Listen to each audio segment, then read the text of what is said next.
Hello everyone, welcome to my channel Biology Bloom. We are going to discuss the very important 50 botany MCQs for competitive examinations and university entrance tests. So subscribe to Biology Bloom. This tutorial is going to be very useful and helpful for botany aspirants.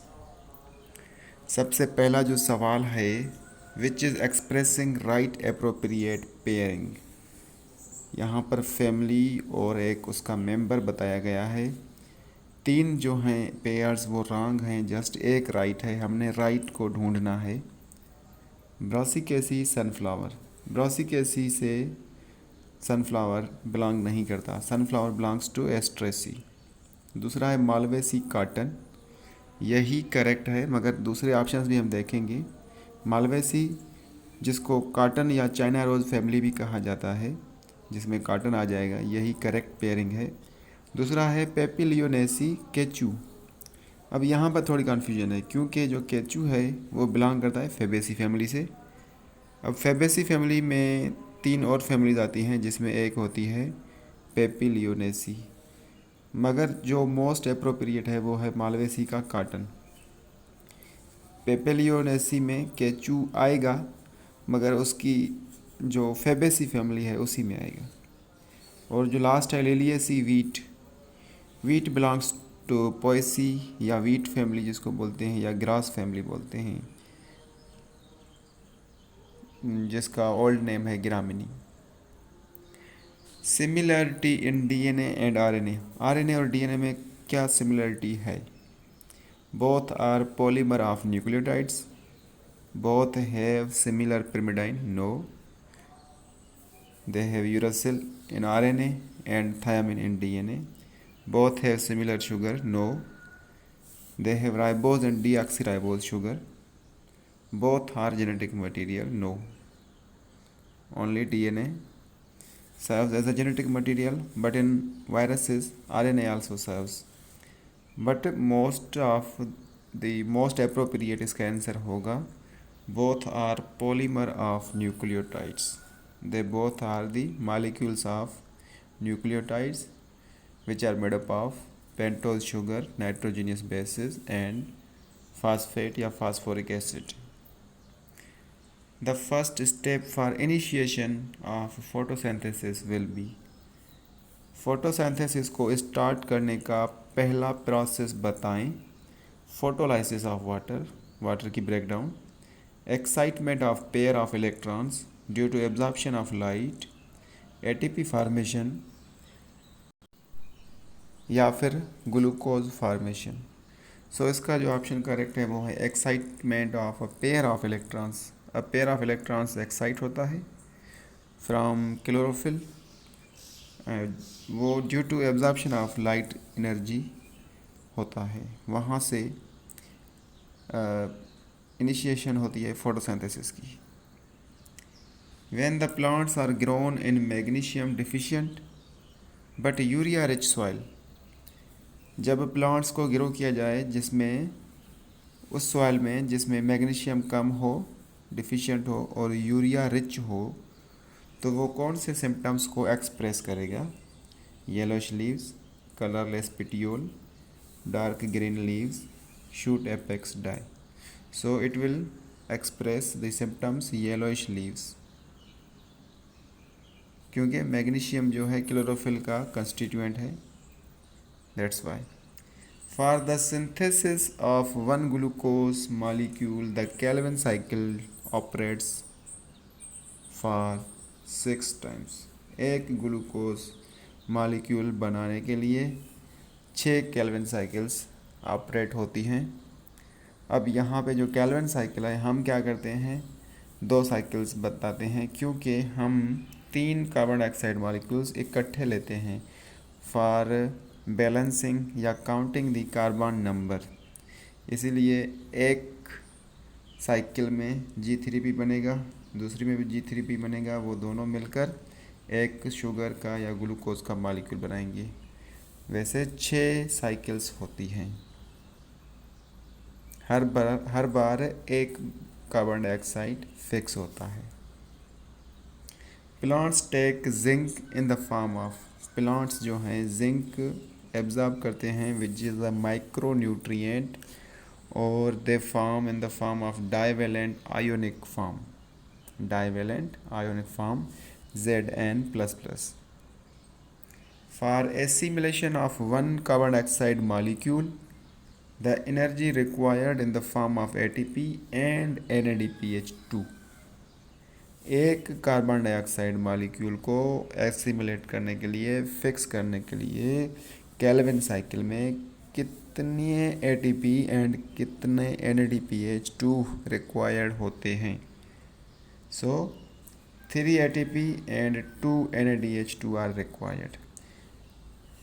तो हमने अभी भी पढ़ा कि जो 6 cycles required होती हैं for formation of one glucose molecule, तो एक साइकिल में 3 ATP, तो 6 साइकिल में 18 ATP कंज्यूम होते हैं, और एक साइकिल में 2 NADPH, मतलब 6 साइकिल्स में 12 NADPH, 18 ATP और 12 NADPH खर्च होते हैं इन केल्विन साइकिल या C3 साइकिल, 12 NADH।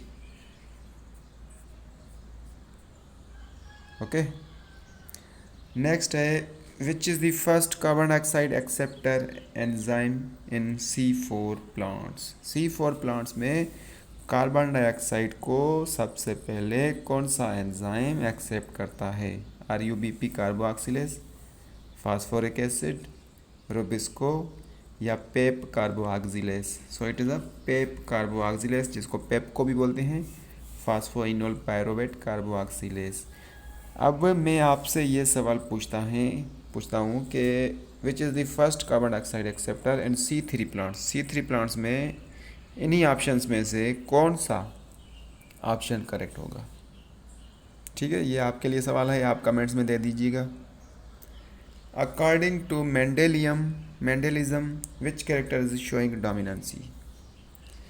मेंडल के हिसाब से कौन सा कैरेक्टर डोमिनेंसी शो करेगा? मेंडल ने 7 कैरेक्टर्स को स्टडी किया था पी प्लांट में, जिसमें terminal position of flower, green colour in seed coat, wrinkled seed, green pod colour.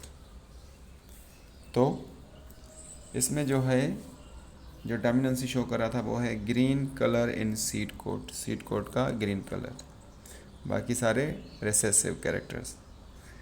Due to the cross between capital T, capital R, smaller R and cross with smaller T, smaller R, the resultant progeny is showing how many percent plants tall red flowered, 50%, 75%, 25%, 100%। तो ये देखें, इसका cross है, इस तरह से gametogenesis होगी। अब अगर इनका क्रॉस बनाया जाए तो हमें पता होगा कि 50% जो हैं 50% tall and red flowered show होंगे।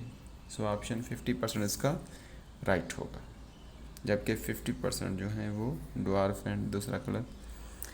Enzymes are not found in, कौन से ऑर्गेनिज्म में एंजाइम होते ही नहीं हैं? Viruses do not have enzymes. Organism तो नहीं है वायरस, मगर फिर भी उसमें एंजाइम नहीं है। If the apical bud has been removed then we observe more lateral buds, more axillary buds, plant growth stops, flowering stops. Apical bud जो है, जब अगर इसको रिमूव किया जाए, जो लेटरल ब्रांचेस हैं उनमें ऑक्सीजन की कंसंट्रेशन बढ़ जाती है या डिस्ट्रीब्यूशन, इसीलिए वो मोर रैपिडली या मोर लेटरल ब्रांचेस एराइज हो जाती है।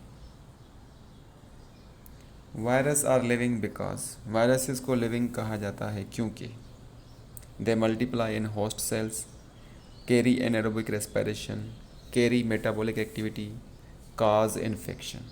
दे multiply in host cell, host cell में मल्टीप्लिकेशन होती है इनकी, इसी वजह से इनको लिविंग कहा जाता है। Which hormone is responsible for fruit ripening, fruit की राइपनिंग के लिए इथाइलिन जो है हेल्पफुल होता है या रेस्पॉन्सिबल होता है। 8 nucleated embryo sac is monosporic, bisporic, tetrasporic या all of these। Embryo sac जो एंजियोस्पर्म से बनता है फॉर डबल फर्टिलाइजेशन, तो वो मोनोस्पोरिक या एक ही स्पोर से बनता है या 2 से या 4 से। तो वो कभी कभार 1 से बनता है, कभी कभार 2 से, कभी कभार 4 से बनता है। So option any of the above correct होगा। Which is the reason for highest biomass in aquatic ecosystem. Aquatic ecosystem में हाईएस्ट बायोमास का रीज़न क्या है? Nano plankton, blue green algae, green algae, sea grass and slime moulds, benthonic and brown algae, diatoms. So इनका answer होगा बेंथोनिक and brown algae, क्योंकि फाइटोप्लांक्टन्स या benthos जो होते हैं, अच्छा ये है कि इनका इन्वर्टेड क्या होता है? पिरामिड। अब जो बेंथोस होते हैं जिनको फाइटोप्लांक्टन भी कहा जा सकता है, वो अटैच होते हैं सरफेस पे किसी भी पॉन्ड इकोसिस्टम या एक्वेटिक इकोसिस्टम में, और जब उनकी डेथ होती है तो वो ही बायोमास बनाते हैं फॉर द ग्रोथ ऑफ जू प्लांक्टन, फिशेज वगैरह वगैरह।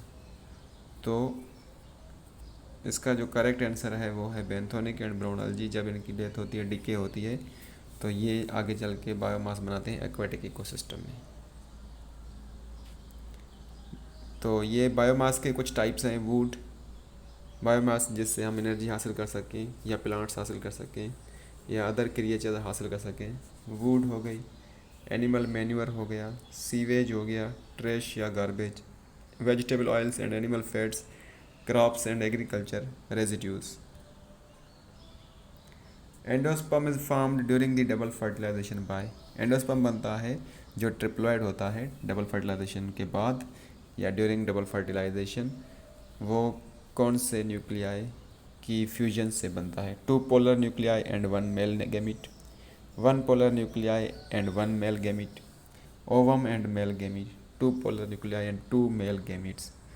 तो इसका फर्स्ट ऑप्शन करेक्ट होगा। 2 पोलर न्यूक्लियाई होते हैं और 1 मेल गैमीट आके उनसे मिलता है, तब जाके ट्रिप्लॉइड एंडोस्पर्म बनता है। By which action of a seed coat seed becomes permeable to water.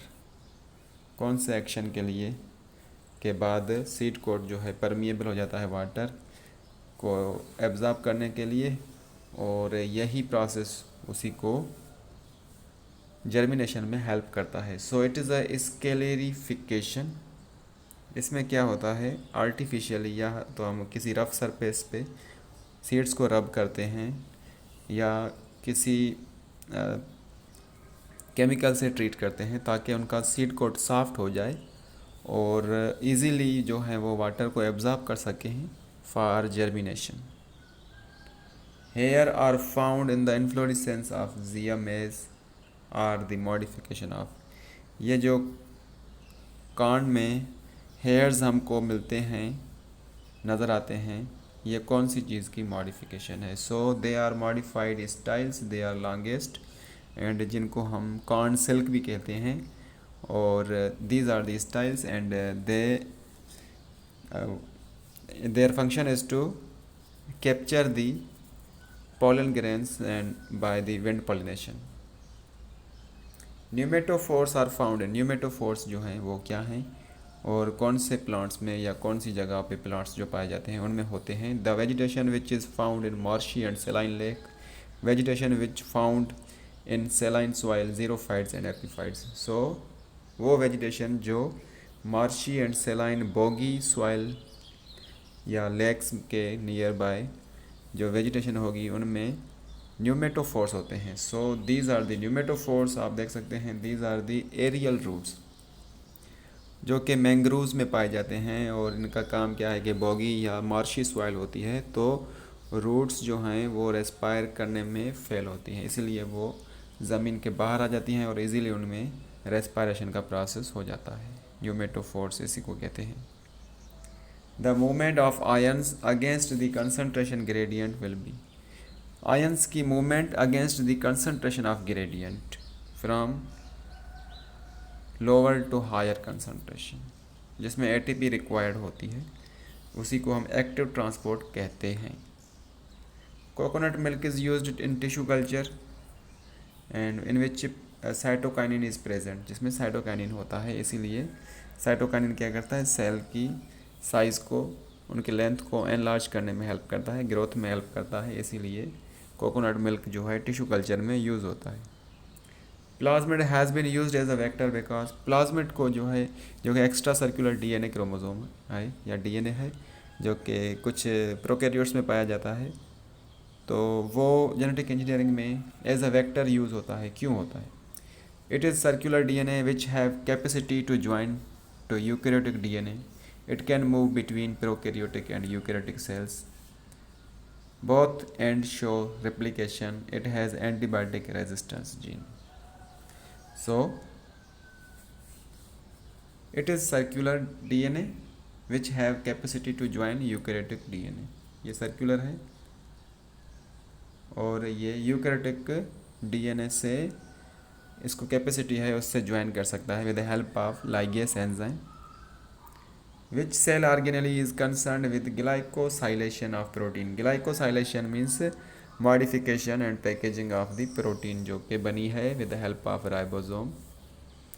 तो उसकी ग्लाइकोसाइलेशन कौन सा ऑर्गेनेल करता है? So it is the endoplasmic reticulum, जो मॉडिफाई करता है और पैकेज करता है और आगे चल के गॉल्जी बॉडीज को देता है, फिर आगे ट्रांसपोर्ट होता है। Aquatic fern is used to increase the yield in paddy crop. Paddy crop या राइस क्रॉप में एक्वेटिक फर्न जो है वो यूज़ होता है for fertility, for increasing the fertility of the water और सॉइल, और वो एक्वेटिक फर्न होता है एजोला। ये सवाल बार बार पूछा जा रहा है। तो एजोला जो है वाटर फर्न है, जो कि हेल्प करता है पैडी क्रॉप्स को। Plant group with largest ovule, largest tree and largest gametes. Plant का ग्रुप बताएं जिसमें लार्जेस्ट ओव्यूल भी होता है, लार्जेस्ट ट्री भी है और लार्जेस्ट गैमीट्स भी हैं। तो जिम्नो है, एंजियो है, ब्रायोफाइट्स एंड टेरिडोफाइट्स। तो इसका राइट आंसर है जिम्नोस्पर्म्स। जिम्नोस्पर्म्स में जो साइकस हैं उनका लार्जेस्ट ओव्यूल होता है, लार्जेस्ट गैमीट होता है, और जो लार्जेस्ट ट्री है वो है सेक्युआ। वो ये दोनों सेक्युआ और Cycas they both belong to gymnosperms, that's why gymnosperm will be right answer. In ferns meiosis takes place at the time of. Ferns में मियोसिस कौन से टाइम या कौन सी फॉर्मेशन के दौरान होती है? Spore formation, spore germination, gamete formation, antheridia and archegonia formation. So it takes place in spore formation. Plants में स्पोर फॉर्मेशन के दौरान मियोसिस होती है, और वैसे नॉर्मली गैमेटोजेनेसिस में मियोसिस होती है। एटीपी है क्या? Nucleotide, nucleoside, nucleic acid, vitamin. It is a nucleotide because it has sugar, phosphate group as well as nitrogenous base adenine। ठीक है। Essential amino acid is a phenylalanine। Essential और non essential amino acid होते हैं। Essential होते हैं 9 और 11 होते हैं 11 होते हैं नॉन एसेंशियल। तो ये इनका नंबर है एसेंशियल अमीनो एसिड्स का and non essential amino acid का। ये इसके टाइप्स हैं, थ्रियोनाइन, हिस्टिडाइन, ट्रिप्टोफेन। अब इसमें था फिनाइलएलेनाइन, तो ये क्या हो गया? एसेंशियल है। Lysine, valine, leucine, isoleucine. Non essential में एलेनाइन होगा, aspartic acid, glycine, asparagine, serine, proline, glutamic acid, arginine, glutamine, cysteine and tyrosine. ये नॉन एसेंशियल है। Anticodon occurs in. एंटीकोडॉन कौन से स्ट्रक्चर में पाई जाएगी? ट्रांसफर आरएनए में, मैसेंजर आरएनए में, राइबोसोमल आरएनए में या डीएनए में? तो एंटीकोडॉन जो है ये है ट्रांसफर आरएनए, इसमें एंटीकोडॉन्स होंगे, और कोडॉन्स होते हैं मैसेंजर आरएनए में। मैसेंजर आरएनए में कोडॉन, ट्रांसफर आरएनए में anticodon. In 3 dimensional view of the molecule of transfer RNA is three dimensional view में ट्रांसफर आरएनए का मॉलिक्यूल एल शेप्ड लुक्ड होता है या नज़र आता है। Function of telomeres in nucleus, telomeres का न्यूक्लियस में क्या फंक्शन है? Poleward movement to initiate the RNA synthesis, to seal the ends of chromosome, to recognise the homologous chromosomes. इसका काम होता है to seal the ends of chromosomes. मैं दिखाता हूँ आपको, ये देखें, ये क्रोमोसोम्स की एंड्स हैं, इनको सील करने के लिए टीलोमर्स काम आते हैं। अब 4 क्रोमेटिड्स हैं तो 4 टीलोमर्स होंगे। ये सवाल पूछा गया है, मैंने इसमें डिस्कस भी किया है जो प्रीवियस लेक्चर्स हैं उनमें, कि टीलोमर जो है एक क्रोमोसोम में कितने होंगे। अगर 2 क्रोमेटिड्स होंगे तो 2 टीलोमर्स होंगे, और 4 भी हो सकते हैं। Spindle fibre unite with which structure of chromosomes, spindle fibre जो है क्रोमोसोम के कौन से स्ट्रक्चर से यूनाइट होते हैं, ज्वाइन होते हैं? तो it is a kinetochore. So आप देख सकते हैं, it is the kinetochore to which spindle fibres attach. Spindle fibres, ये सेम सवाल है मगर थोड़ा डिफरेंट है। तो spindle fibres attach to dash of the chromosomes during dash. अब हमने अभी पढ़ा कि काइनेटोकोर से स्पिंडल फाइबर्स अटैच होते हैं और मेटाफेज में। तो यहाँ पर काइनेटोकोर आ जाएगा, यहाँ पर मेटाफेज आ जाएगा। ऑप्शन 2 इसका राइट होगा। Which of the following have carbohydrate as prosthetic group, कौन से कॉन्जुगेटेड मॉलिक्यूल में जो कार्बोहाइड्रेट है वो एज अ प्रोस्थेटिक ग्रुप है? So it is a glycoprotein. Glycoprotein में carbohydrate prosthetic group. Viable material of endangered species can be preserved by, endangered species का viable material preserve किया जा सकता है with the help of gene bank. Gene bank में हम plants की twigs, उनकी कटिंग्स, उनके सीड्स प्रिजर्व करते हैं, और एनिमल्स के स्पर्म्स, एग्स वगैरह प्रिजर्व किए जाते हैं। जीन बैंक में एंडेंजर्ड स्पीशीज़ के का मटेरियल इस तरह से प्रिजर्व किया जा सकता है। विच of the following is initiation codon, initiation means start codon कौन सा है? एक स्टार्ट कोडान होता है, 3 स्टॉप कोडान्स होते हैं। तो इनमें जो है AUG, जिसको मिथियोनाइन भी बोलते हैं, जो मिथियोनाइन को कोड करता है वही स्टार्ट कोडान होता है। Method of DNA replication in which 2 strands of DNA separates and synthesize new strands, DNA का मेथड बताएं जिसमें 2 स्ट्रैंड्स सेपरेट होती हैं और न्यू स्ट्रैंड्स बनाती हैं। 2 स्ट्रैंड्स दोनों सेपरेट हो जाएंगी और ये अपने कम्प्लीमेंट्री स्ट्रक्चर्स बनाएंगी या स्ट्रैंड्स बनाएंगी। तो ये होता है सेमी कंजर्वेटिव मेथड, और इसी को ही जो है अप्रूव किया गया था। दूसरे भी मॉडल्स बताए गए थे, मगर जो DNA की रिप्लिकेशन है वो होती है semi conservative. In which stage of cell cycle DNA replication occurs, DNA replication cell cycle में कौन से फेज़ में होती है? G1, S, G2, M phase. So S phase में, S मीन सिंथेसिस, जिसमें DNA रिप्लिकेशन होती है। Black rust of wheat is caused by, wheat की ब्लैक रस्ट डिजीज़ जो है वो कौन सी फंजाई की मदद से वजह से होती है? So it is a Puccinia graminis. ये कुछ डिजीज़ हैं और उनके काजिंग एजेंट्स हैं, मैंने बताए हैं। पुक्सिनिया ग्रामिनी जो ब्लैक वीट रस्ट काज करेगी। अल्बिगो कैंडिडा जो white rust of plants cause करती है। अल्टरनेरिया सोलेनाई जो early blight of potato and tomato cause करती है। सोलेनाई आप अब समझ जाइएगा, सोलेनाई मीन सोलेनेसी फैमिलीज के मेंबर्स को अटैक करेगी। क्लेविसेप्स पुरपुरिया जो ergot of rye disease cause करेगी। फाइटोप्थोरा इन्फेस्टेंस जो कि ऊमाइकोटा है, जो कि late blight of potatoes cause करती है। तो इनमें से भी सवालात आ सकते हैं, आप ये याद कर लीजिए। Extra nuclear DNA is found in lysosome and chloroplast and mitochondria and lysosome, Golgi bodies and endoplasmic reticulum. So chloroplast extra nuclear DNA chloroplast and mitochondria में होता है, क्योंकि ये दोनों सेमी ऑटोनॉमस ऑर्गेनेल्स हैं। जब इनकी रिक्वायरमेंट बढ़ जाती है तो ये अपनी तादाद को बढ़ा देते हैं।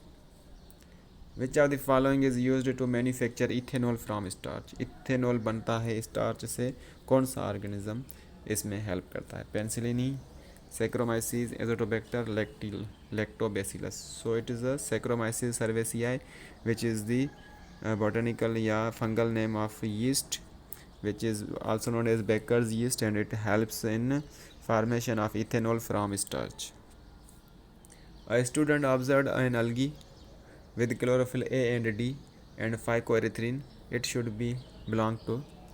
एक स्टूडेंट ऑब्जर्व कर रहा है एक अलजी जिसमें क्लोरोफिल ए और डी मौजूद है और फाइकोएरिथ्रिन पिगमेंट भी मौजूद है, तो वो अलजी कौन से ग्रुप से बिलोंग करेगी? फियोफाइटा, रोडोफाइटा, क्लोरोफाइटा या बेसिलेरियोफाइटा।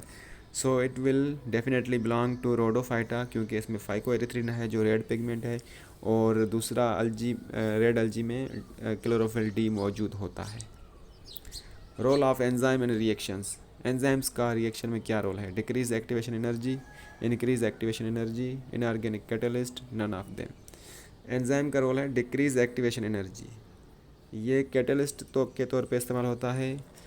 इंक्रीज तो करता है रेट ऑफ रिएक्शन मगर एक्टिवेशन एनर्जी को डिक्रीज करता है। What happens in light reaction? Photochemical reaction. Light reaction जिसमें cyclic and non cyclic processes आ जाएंगे, उनमें क्या बनता है? फोटोसिंथेसिस के दो रिएक्शन हैं, light dependent and light independent. तो लाइट डिपेंडेंट में formation of ATP and NADPH2, formation of ATP only, formation of sugar, breakdown of sugar. इसमें formation of ATP and NADPH बनता है जो आगे चल के कार्बन डाइऑक्साइड फिक्सेशन में या केल्विन साइकिल में ये काम आते हैं और ग्लूकोज बनता है। तो ऑप्शन इसका फर्स्ट करेक्ट होगा। Most of the mutations are harmful and recessive. या तो रिसेसिव होती हैं, वो कोई भी कैरेक्टर शो नहीं करती, और अगर शो करती हैं तो वो हार्मफुल होती हैं। Stored food in fungi. Fungi में स्टोर्ड फूड का फॉर्म कौन सा होता है? स्टार्च, प्रोटीन, ग्लाइकोजिन या काइटिन। तो बहुत सारे स्टूडेंट्स जल्दबाजी में काइटिन को क्लिक करते हैं मगर गलत है। फंजाई जो है ग्लाइकोजिन स्टोर करती है जैसे कि एनिमल्स या ह्यूमन करते हैं। काइटिन जो है उनकी सेल वॉल में मौजूद होती है। Living beings maintain continuity of life by. Living beings जो है लाइफ की कंटिन्यूटी को मेंटेन करते हैं by DNA replication and its transfer in next generation, क्योंकि इसमें क्रोमोसोम नंबर कांस्टेंट रहता है, इसी तरह से कंटिन्यूटी ऑफ लाइफ रहती है। Thank you.